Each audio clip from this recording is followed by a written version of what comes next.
बिस्मिल्लाहिर्रहमानिर्रहीम।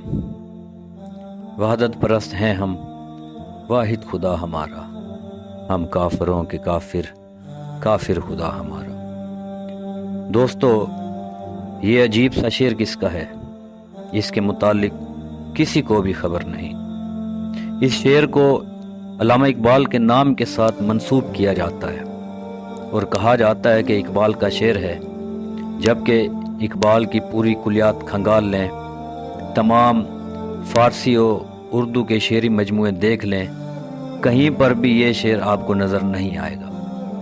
अब आते हैं इस शेर की तरफ।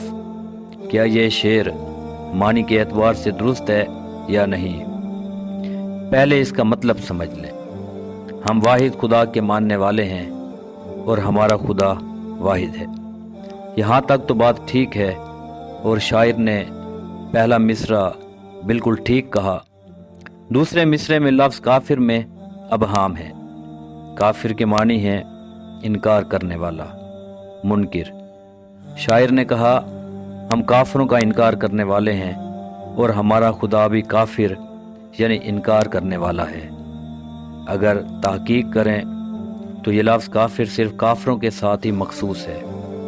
कुरान में बारहा मकामात पर अल-काफरून का लफ्ज़ आया है, जो काफिरों के लिए ही खुदा ने कहा है।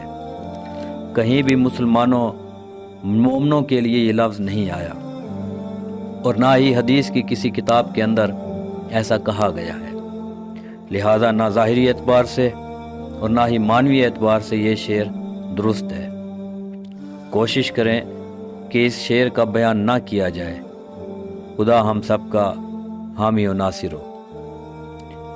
मज़ीद इस तरह की मालूमाती और इस्लाही वीडियो देखने के लिए मेरे चैनल को ज़रूर सब्सक्राइब करें। अल्लाह हाफ़िज़।